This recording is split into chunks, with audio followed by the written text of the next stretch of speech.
नमस्ते साथियों। पिछली कक्षा में हमने बाबा रामदेव जी महाराज, गोगा जी महाराज और श्री वीर तेजा जी के बारे में कुछ सामान्य जानकारी ली थी। आज हम अगले लोक देवता श्री पापू जी के बारे में कुछ जानकारी लेंगे। ठीक है।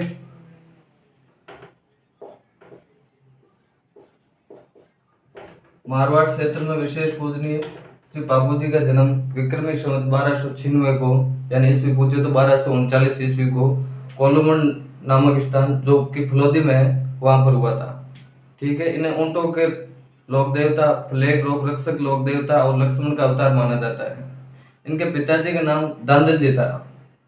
ठीक है। और इनकी माता का नाम कमला दे और पत्नी का नाम सुप्यार दे था, जो कि अमरकोट के राजा सूरजमल सोडा की पुत्री थी। तो पापू जी का जन्म विक्रमी संवत 1296 सन 1239 ईस्वी कोलुमन, ये कहाँ पर पड़ता है? फलोदी। नवीन जिलों अनुसार फलोदी और पुराने पूछे तो जोधपुर। ठीक है। इनके पिताजी का नाम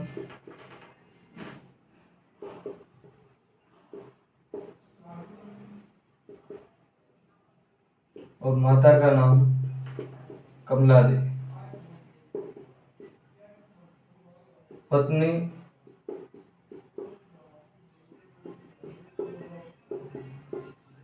सुप्यार दे, जो अमरकोट के राजा सूरजमल सोडा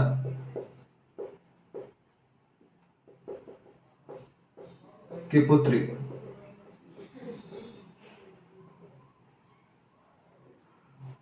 बाबू जी की घोड़ी का क्या नाम था? तो इनकी घोड़ी का नाम था केसर कालवी।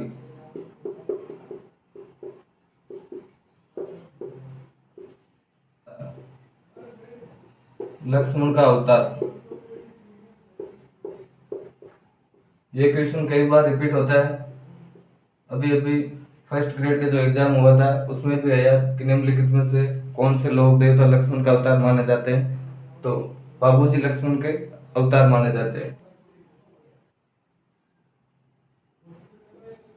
ऊंटों के देवता, ऊंटों के देवता के रूप में भी बाबू जी को जाना जाता है। प्लेग रोग रक्षक, प्लेग रोग रक्षक। इन्हें रावसिया के वंशज माना जाता है। रावसिया के वंशज।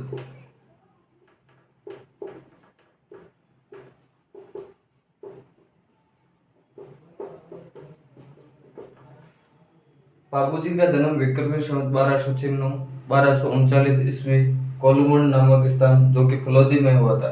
इनके पिताजी का नाम दांदल जी था और माता कमला दे और पत्नी का नाम क्या था? सुप्यार दे, जो अमरकोट के राजा सूरजमल की पुत्री थी। इनकी घोड़ी का नाम केसर कालवी है और बाबू जी को लक्ष्मण का अवतार माना जाता है। यह ऊंटों के लोक देवता है। मारवाड़ में सर्वप्रथम ऊंट लाने का श्रेय बाबू जी को ही है। ठीक है। प्लेग रोग रक्षक लोक देवता, यानी जब प्लेग की महामारी के रूप में फैला तो इन्होंने लोगों की रक्षा की थी, इसलिए इन्हें प्लेग रोग रक्षक के रूप में जाना जाता है। ठीक है। राव सिंह के वंशज माने जाते हैं बाबू जी, यानी राव सिंह के वंशज माने जाते हैं। आगे चलते हैं।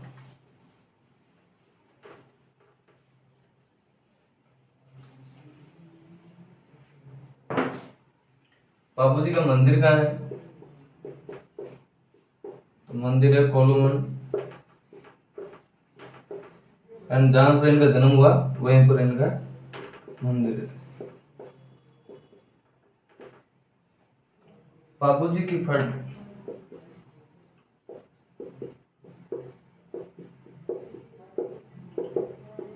नायक जाति के भोपल द्वारा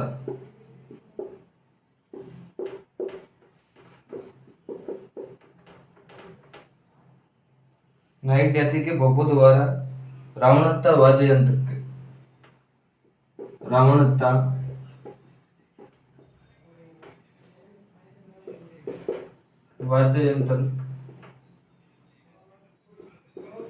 से बांधी जाती है।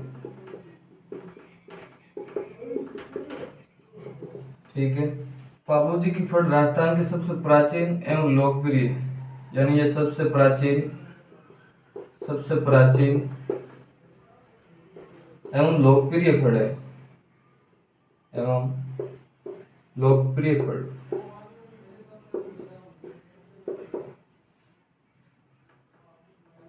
पाबूजी के फवाड़े ये माठ वाद्य यंत्र के साथ नायक एवं रेबारी जाति करती है। पाबूजी के फवाड़े,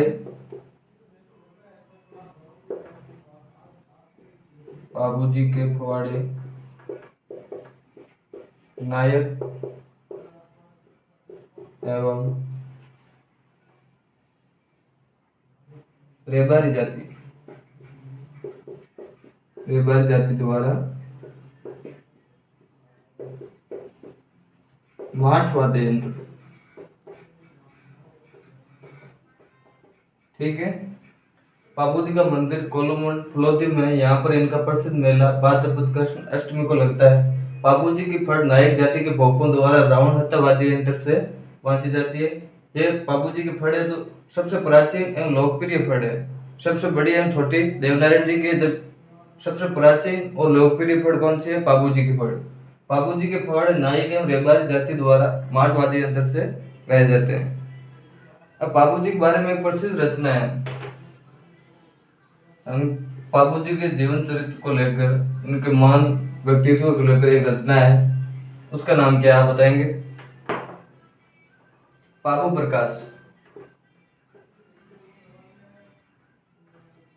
बाबू प्रकाश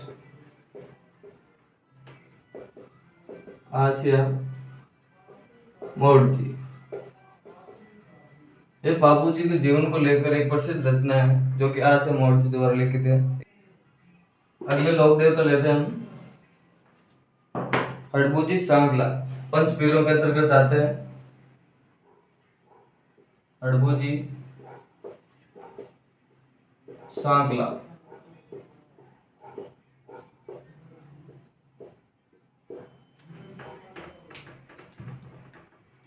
इनका जन्म बुडोल नागौर में हुआ था। जन्म तिथि को लेकर कोई विशेष हमें जानकारी नहीं है। जन्म बुडोल नागौर, बुडोल जो कि नागौर के अंदर है।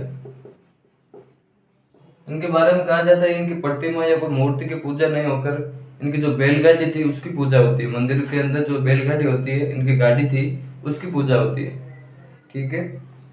इनकी समाधि कहाँ पर है? जन्म बुडोल नागौर में हुआ तो समाधि बेटी फलोदी के अंदर, जो कि फलोदी। इनका वाहन क्या था? वाहन तो शियार।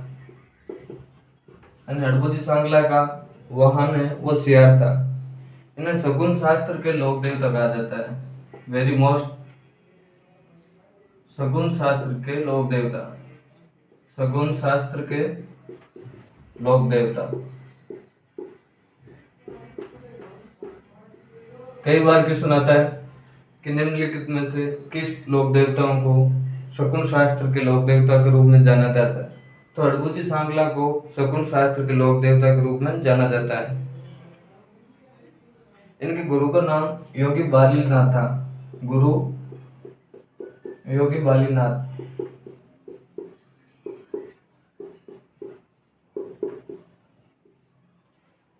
हड़बूजी सांगला के गुरु का नाम योगी बालीनाथ था और ये रामदेव जी के मौसेरे भाई थे।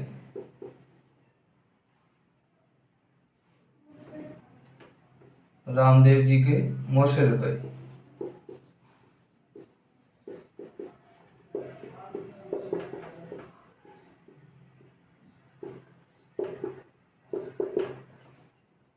सांगला हरबू का हाल। तो यह रचना हड़बूजी सांगला के जीवन चरित्र को लेकर है। सांगला हरबू का हाल।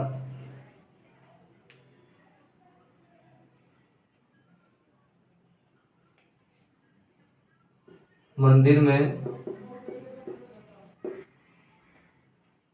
मूर्ति या प्रतिमा की पूजा न होकर पूजा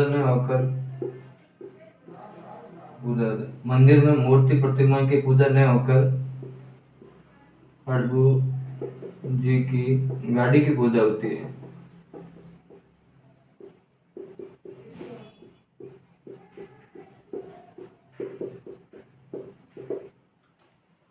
हडबू जी का जन्म बुडोल नागौर में हुआ था। इनकी समाधि बेंगटी फलोदी में है। हडबू जी के वाहन का नाम सियार है। इन्हें शकुन शास्त्र के लोक देवता के रूप में जाना जाता है। इनके गुरु का नाम योगी बालीनाथ और रामदेव जी के ये मौसेरे भाई थे। इनके जीवन चरित्र को लेकर एक प्रसिद्ध रचना है जिसका नाम सांकला अरबू का हाल। और हडबू जी के मंदिर के अंदर किसी प्रतिमा या मूर्ति की पूजा न होकर इनका जो बैलगाड़ी वाहन था उसकी पूजा होती है।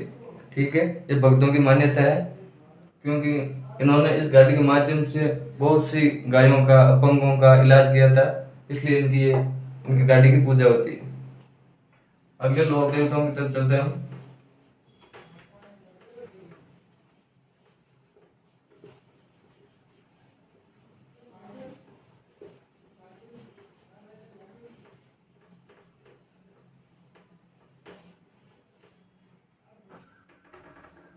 अगले लोक देवता मांगलिया मेहाजी।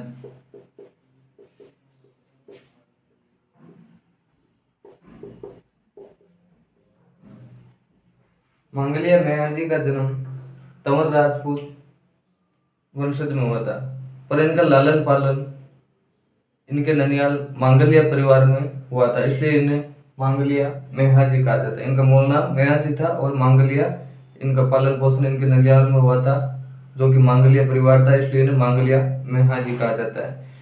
इनका मंदिर बापिणी जोधपुर में है और इनके घोड़े का नाम किरीट काबरा। ये बहुत बार प्रश्न आता है कि किरीट काबरा निम्नलिखित में से किन श्लोक देवताओं का वाहन था, तो किनका था? मांगलिया मेहाजी का। ठीक है, मंदिर बापिणी जोधपुर के अंदर।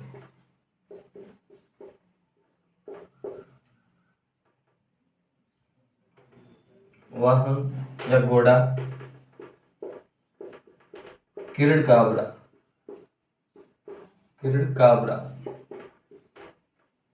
ठीक है, इनके घोड़े का नाम क्या था? किरीट काबरा। और मांगलिया मेहाजी के जो पुजारी होते हैं, पुजारी के वंश की वृद्धि नहीं होती, है।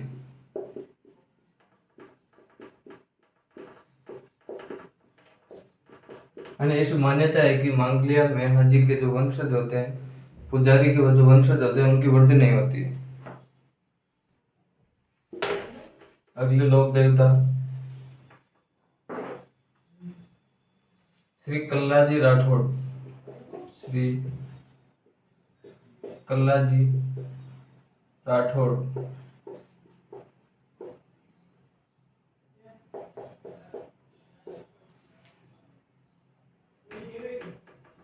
इनका जन्म सन 1544 इन्हें शेषनाग के अवतार 4 हाथों वाले लोक देवता, 4 हाथों वाले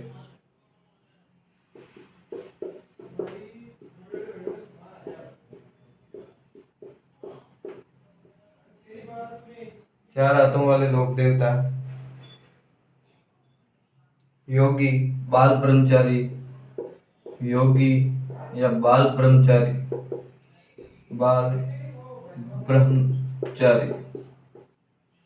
ये इनके उपनाम है। इनका मंदिर बांसवाड़ा में, कहाँ पर है? बांसवाड़ा में। और इनकी छतरी कहाँ पर है? तो छतरी बेरूपोल चित्तौड़गढ़ में, चित्तौड़गढ़ दुर्ग है उसमें बेरूपोल है, तो वहां पर इनकी चित्तौड़गढ़ दुर्ग। कल्लाजी राठौड़ की छतरी बेरूपोल चित्तौड़गढ़ दुर्ग में है, थोड़ा इम्पोर्टेंट हो जाता है। और इनकी सिद्धपीठ कहाँ पर है? इनकी सिद्धपीठ है सेला बांसवाड़ा। सेला नामक स्थान है जो कि बांसवाड़ा में।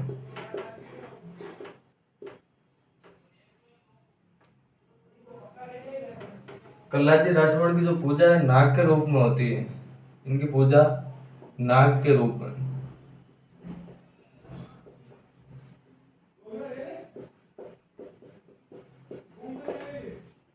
कल्लाजी राठौड़ का जन्म 1544 में हुआ था।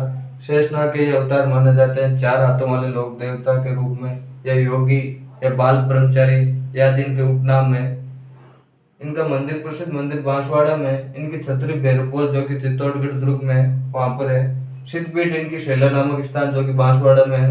इनकी पूजा नाग के रूप में होती है, यानी कल्लाजी राठौड़ की जो पूजा है नाग देवता के रूप में होती है। चलते हैं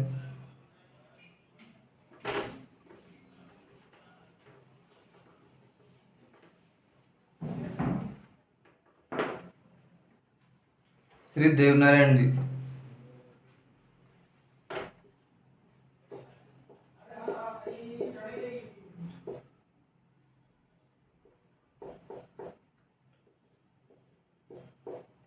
देवनारायण जी का जन्म विक्रमी संवत 1300।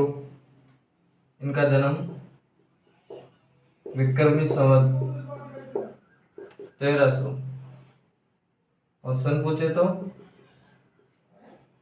1257 माइनस कर लेंगे तो कितने रहेंगे? 43। देवनारायण जी का जन्म विक्रमी संवत 1300 सन 1243 भीलवाड़ा में हुआ था। भीलवाड़ा में कौन सा स्थान था? भीलवाड़ा। आशीन जो कहाँ पर है? भीलवाड़ा। यहाँ पर इनका प्रसिद्ध मंदिर है।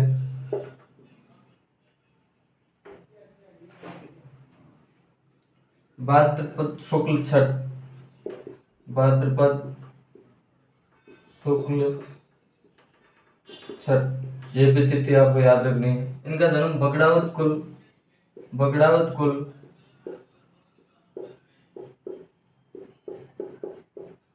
गुज्जर परिवार में हुआ।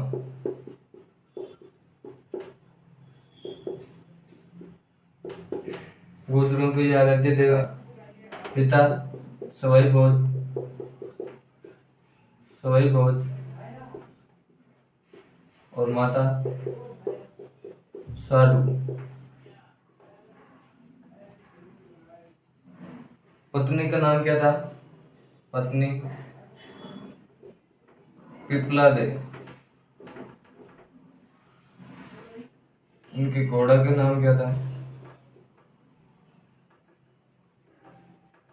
नीला या लीलाधर। नीला या लीलाधर। लीलाधर। देवनारायण जी का जन्म 1300 विक्रमी संवत सन 1243 आसीन भीलवाड़ा में हुआ था। यानी भाद्रपद शुक्ल छठ बगड़ावत कुल गुज्जर परिवार में। ठीक है, बगड़ावत कुल गुज्जर परिवार में। और इनके पिताजी का नाम स्वाई भोज, माता साधु और पत्नी का नाम पिपलादे था। इनके घोड़े का नाम नीला या लीलाधर था। इन्हें भगवान विष्णु का अवतार माना जाता है। भगवान विष्णु के अवतार। भगवान विष्णु के अवतार देवनारायण जी को माना जाता है। प्रतिमा के स्थान पर बड़ी ईंटों की पूजा की जाती है।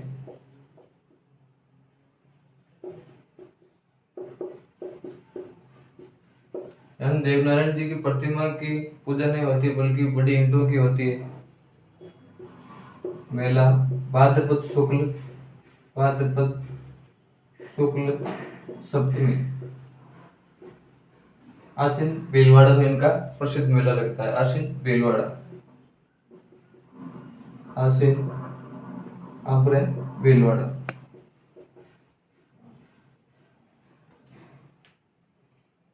तो देवनारायण जी का जन्म विक्रमी संवत 1300 को सन 1243 आसीन भीलवाड़ा में हुआ था। और कब? हिंदी तिथि गुजर भाद्रपद शुक्ल छठ को बगड़ावत गुर्जर परिवार में। इनके पिताजी का नाम शोआई भोज और माता साडू और पत्नी का नाम पिपलादे था और इनके घोड़े का नाम नीला या लीलाधर था। भगवान विष्णु के अवतार माने जाते हैं देवनारायण जी और इनकी प्रतिमा के स्थान पर बड़ी ईंटों की पूजा होती है। इनका मेला भाद्रपद शुक्ल सप्तमी को आश्विन भीलवाड़ा में लगता है। अब बाबूजी की फट सबसे लोकप्रिय कौन सी फट थी? सबसे लोकप्रिय बाबूजी की। और देवनारायण जी की फड़ है, देवनारायण जी की फड़ है सबसे बड़ी एवं छोटी फड़। सबसे बड़ी और छोटी फड़ का मतलब, सबसे बड़ी मतलब इसका वाचन है जो बहुत समय तक होता है, यानी दीर्घकालिक अवधि के लिए होता है, जबकि साइज में है ना ये सबसे छोटी है। ठीक है, सबसे छोटी फड़ कैसे हुई साइज में? देवनारायण जी की फड़, देवनारायण जी की फड़। ठीक है, गुज्जर भोपों द्वारा जंतर मंत्र वाद्य यंत्र के साथ वाचन। गुज्जर भोपों द्वारा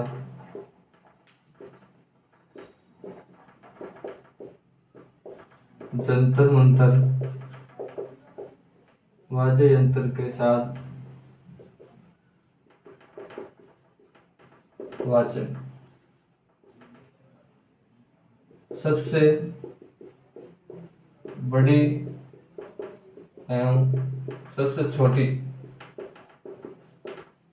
छोटी पड़ कौन सी है? तो देवनारायण जी की सबसे बड़ी एवं सबसे छोटी पड़ यही है। बड़ी है क्योंकि इसका वाचन दीर्घकालिक अवधि के लिए होता है। और छोटी कैसे हुई? छोटी है कि इसकी साइज है वो बहुत छोटी है। ठीक है, देवनारायण जी की फड़ पर डाक टिकट जारी कब हुआ था? देवनारायण जी की फड़ पर डाक टिकट जारी, डाक टिकट 3 सितंबर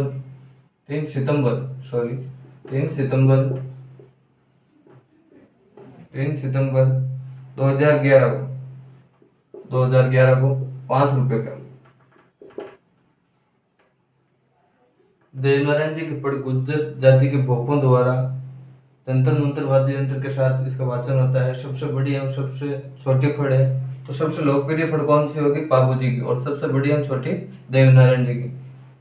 देवनारायण जी की फड़ पर डाक टिकट 3 सितंबर 2011 को जारी किया गया था। ये थे देवनारायण जी के बारे में कुछ जानकारी। आगे चलते हैं हम।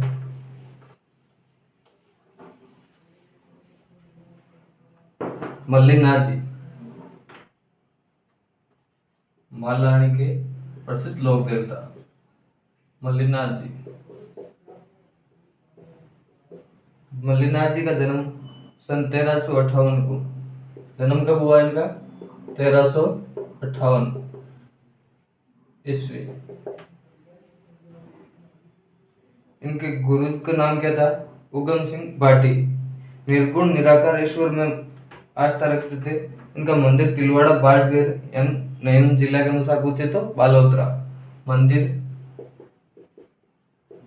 मल्लीनाथ जी का जन्म 1358 ईस्वी में हुआ था। इनका मंदिर तिलवाड़ा, नवीन जिला पूछे तो बालोतरा और पुराने जिले के अनुसार बाड़मेर में। ठीक है, आगे इनके गुरु का क्या नाम था? गुरु उगम सिंह भाटी।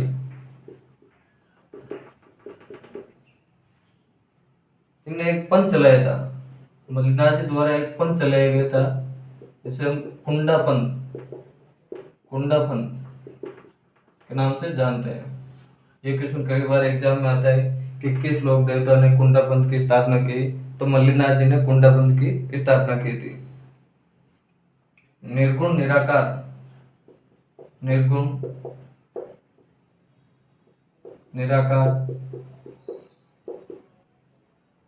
ईश्वर में आस्था रखते थे। ईश्वर में आस्था, यानी ये कबीर की भांति थे। कबीर भी निर्गुण निराकार ईश्वर में आस्था रखते थे और मल्लीनाथ जी भी निर्गुण निराकार ईश्वर में आस्था रखते थे। चैत्र कृष्ण एकादशी से चैत्र शुक्ल एकादशी कहाँ को लगता है? तिलवाड़ा बाड़मेर में।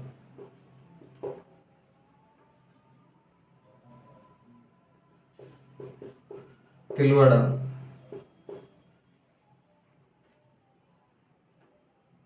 यहाँ पर इस मेले के अंदर पशुओं का क्रय विक्रय होता है।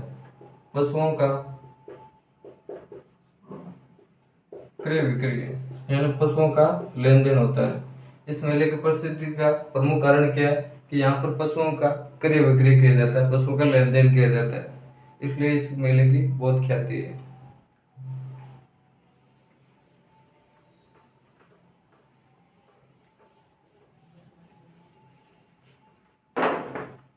कुछ क्वेश्चन है आपसे, किस लोक देवताओं ने संपूर्ण जीवन गोरक्षा में बिता दिया? यानी वे कौन से लोक देवता थे जिन्होंने अपना संपूर्ण जीवन गोरक्षा में बिता दिया? तो वे थे वीर बिग्गा जी। यानी संपूर्ण जीवन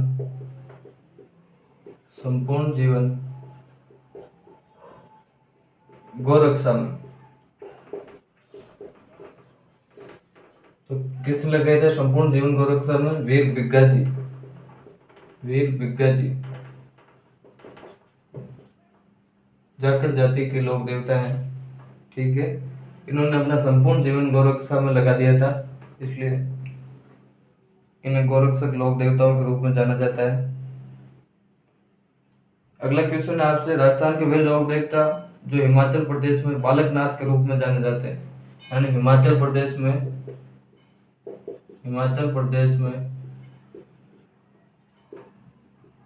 बालकनाथ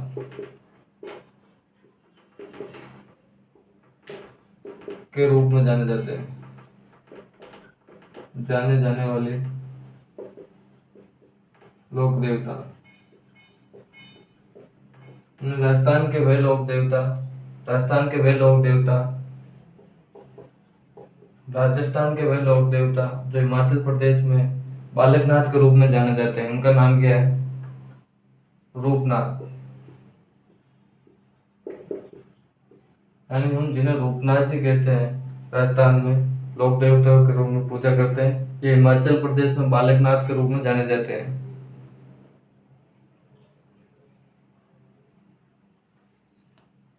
भूमि रक्षक लोक देवता भूमि रक्षक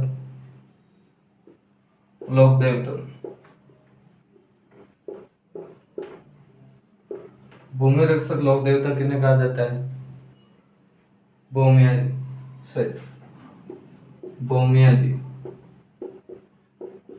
भूमिया जी को भूमि रक्षक लोक देवता कहा जाता है। आगे चलते हैं।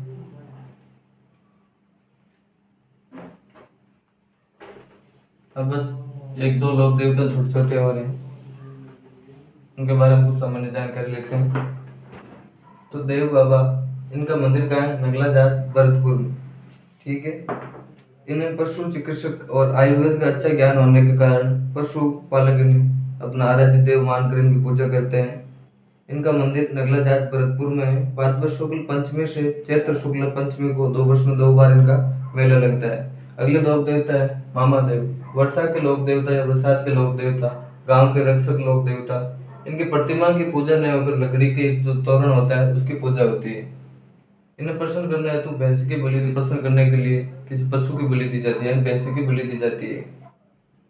अब भूमिया जी को भूमि रक्षक लोक देवता भी कहा जाता है। फिर है ढूंग जी और जवार जी, ठीक है। इनका जन्म गरीबों की सहायता के लिए हुआ था, ये माने गरीबों की सहायता के लिए। ये चक्रवाती क्षेत्र में धनी लोगों को लूट कर वे धन गरीबों में बांट देते थे, तभी से इन्हें लोक देवता के रूप में पूजा जाता है। और 1857 की क्रांति में इन्होंने महत्वपूर्ण योगदान दिया था। प्रथम जो हमारा स्वतंत्रता संग्राम था 1857 की क्रांति, इसमें इन्होंने बहुत भूमिका निभाई थी, क्रांतिकारियों को धन दिया था। तो आज की क्लास में हमने लोक देवताओं के बारे में जानकारी ली। आगे हम कल लोक देवियों के बारे में जानेंगे। धन्यवाद।